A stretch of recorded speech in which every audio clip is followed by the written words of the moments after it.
Today I'd like to cover content that's been part of Corepunk since day one, PvE boss arenas. They've been changed a few times, and right now they engage enough that you can spend hours running them with friends and actually having a great time. If I have to describe this content in one sentence, it's basically a Monster Hunter world but in an isometric MMO.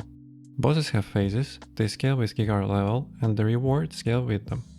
For you, it can be a way to farm specific recipes, a source of ancient coins and gold, a testing playground for your build, or just a solid challenge for you and your group. So, let's get into it.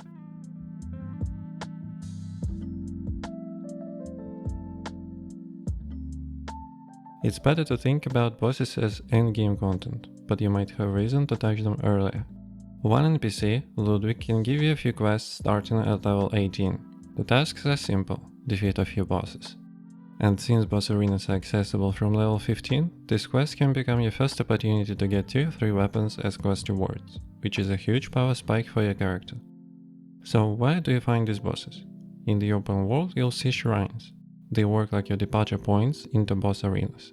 Right now there are 8 bosses total, scattered across the map. The best way to learn about each one is open the map, left click the boss location. There you can check what loot the boss can drop and, more importantly, the skill set of that specific boss. Yes, bosses have their own skill sets, and they vary a lot. You will learn most of it in practice, but the map info is a great place to start. There are great ways to show you enjoying the content. Following the channel and liking the video is the best ways to encourage me to keep doing what I do. We are slowly moving towards 1k subscribers on YouTube, and I appreciate your help reaching this milestone. Coming back to bosses, some are definitely easier than the others, but no matter what you'll still have to adapt to their behavior. Every boss also has mechanics that you need to play around. Depending on your role, you'll have to do certain things correctly, otherwise you'll make life harder for yourself and your teammates. The higher the difficulty, the more demanding it becomes. And speaking of difficulty, let's continue.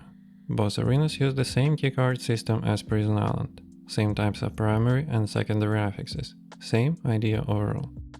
Here is how it works. You come to any shrine and start the arena. After your first clear, you get a level 1 keycard for any of the 8 bosses. When you clear a boss with a level 1 keycard, you receive a level 2 keycard for another random boss, and so on. There are 3 tiers of keycards. They are represented by the number of primary affixes. Primary affixes can buff the boss and the minions it spawns, offensively and defensively. And with keycard level, the boss also gets more base health and more damage. On top of that, you can increase keycard quality using upgrade kits in the synthesis machine. Doing so increases your reward, but also makes the encounter harder, sometimes only a bit, sometimes a lot, depending on what secondary affixes you'll roll. Affixes can be rolled in the synthesis machine. Primary affixes, main values reroll item. Secondary affixes, reforged recalibrators. You really have to choose carefully depending on the boss, your group composition, your builds. Some affixes are manageable, others can almost guarantee a wipe. I don't think it makes sense to break down every affix in this video, because I'm sure they will be rebalanced in the future, probably more than once. Also, affixes that work great on Prison Island don't always work great for bosses, and vice versa. So before you start the run, it makes sense to actually look at the keycard and decide if it's worth it. Now let's talk about rewards and loot tables. Overall, when I look at them right now, I see a big disparity between how much harder the boss becomes and how much the loot improves. So I'm pretty sure the loot will be changed too, and again, probably not just once. As always, I'll try to keep up with changes and I'll mention them in the pinned comment. For now, here is the overall picture of what you can expect. As keycard levels go up, and the number of primary affixes increases, rewards after the boss defeat improve.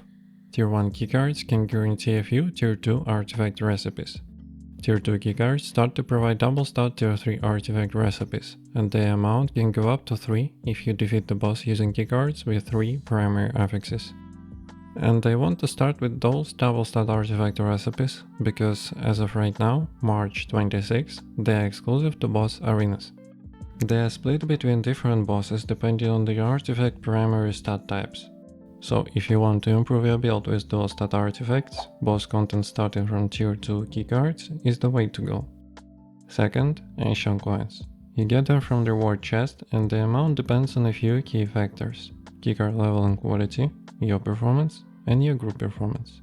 There are different bonuses in the boss run statistics. Combined with keycard level and quality multipliers, you get a final score, and that score directly affects how many ancient coins you pull from the chest. And third, gold. Even level 0 bosses can give you a few hundred gold after a clear. If you are confident in your offense and defense, you can even do bosses solo, or with just a healer, which makes boss arenas a great way to farm gold for synthesis fuel and recipes from NPCs. Everything I mentioned so far is basically guaranteed, but there are also extra loot opportunities. Tier 3 weapon recipes. You'll mostly see them on Tier 3 keycards, and not consistently. Upgrade kits, including Tier 3 epic ones, but the chance is low. Some alchemy recipes, and the random Tier 3 artifact recipe, besides the dual stat ones. And that's pretty much it. I want to encourage you to look at this content not only from the reward side, but also from the side that can genuinely give you a lot of joy. Getting an epic upgrade kit is great, but remind yourself from time to time why you launched the game in the first place.